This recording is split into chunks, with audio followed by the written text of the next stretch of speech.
Hi there guys, I hope you are having a good day. Now, obviously after Daniel Dubois lost to Joyce, that has got a lot of attention from nearly everyone in the boxing world, and a lot of it has been negative, saying that he shouldn't have quit, and you should be carried out of the ring. That is the kind of code if you are a boxer. Now, let's remember one thing. Daniel Dubois is a young man, he's only 23 years old, so he has a future ahead of him, a whole boxing career, a life as well.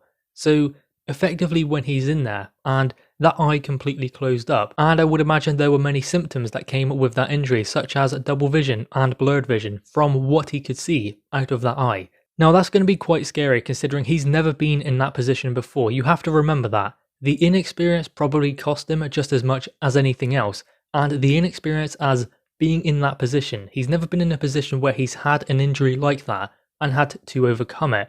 So the injury itself aside, inexperience played a massive factor across the board in there for Daniel Dubois. With regards to making adjustments, he wasn't able to make those adjustments when he needed to, which is a mark of a good fighter, but that does not mean he is now unable to do that. He's definitely good enough to execute a game plan and make adjustments during fights, but ultimately that is something that he needs to develop and get better with. Also, inexperience played a factor with the injury. As I said, he's never been in that position before. He's never really been hurt before in the ring. Maybe in sparring. I mean, Eddie Hearn said that many fighters of his had hurt Daniel Dubois in sparring in the lead up to many of his fights, but we never seen that, and in the ring is completely different to in sparring. It's a different environment. More is at stake, more is on the line. So being hurt like that continuously by Joyce, getting peppered with that jab and having no answer to it, then that's going to break down Daniel Dubois bit by bit.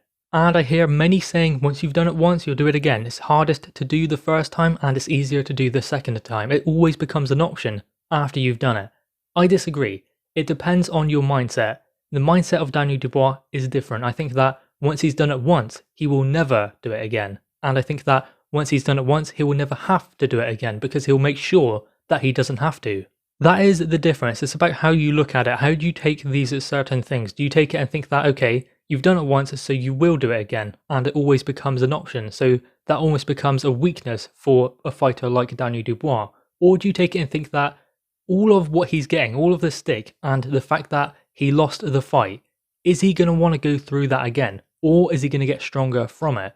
It is all about perspective. How do you see it? Which side do you come down on? And again, that depends what type of person Daniel Dubois is. I suspect that now that it has happened, he will not want to let it happen again. So go back to the drawing board, change a few things. There needs to be subtle adjustments, little changes, because he was up on 2 of the scorecards. I don't necessarily agree with that, but he was still in there competing with Joyce. It is just about making those certain adjustments and finding ways and remedies for things like that jab.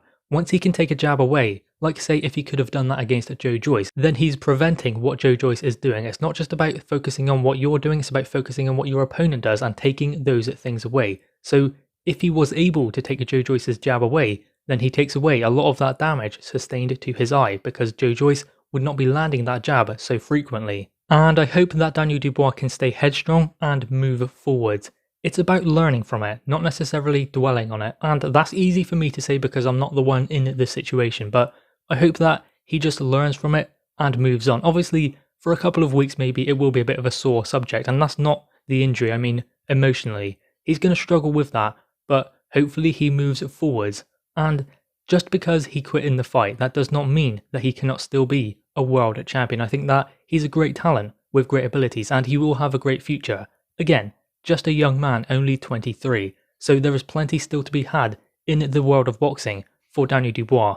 I just think that it is a shame that many in boxing are giving him a stick instead of supporting him. I know there's this code of getting carried out, you don't quit, you never quit, but ultimately that's the fighter's decision to make themselves. No one else's. They're the ones in there taking the punishment, taking the punches. So if they want to do that, it's their decision, it's their career, it's their life, and a livelihood also. And we know that Daniel Dubois had damaged his orbital bone and had nerve damage also, so he made the right decision for his career as a whole. He saved himself to fight for another day. The thing that was interesting about Joyce's jab is he wasn't turning his knuckles over, he wasn't twisting into it, he was flicking it almost. It wasn't necessarily just that simple, but he wasn't necessarily twisting into that punch. He was throwing it from lower down as well, so it was rising up. So effectively what that was doing is instead of hitting the outside of Daniel Dubois' eye, it was actually coming up and hitting from below, causing more damage to that part of Daniel Dubois' eye. Anyway guys, what are your thoughts on this? Make sure you leave your thoughts in the comments below, leave a thumbs up and subscribe if you are new. Thanks guys.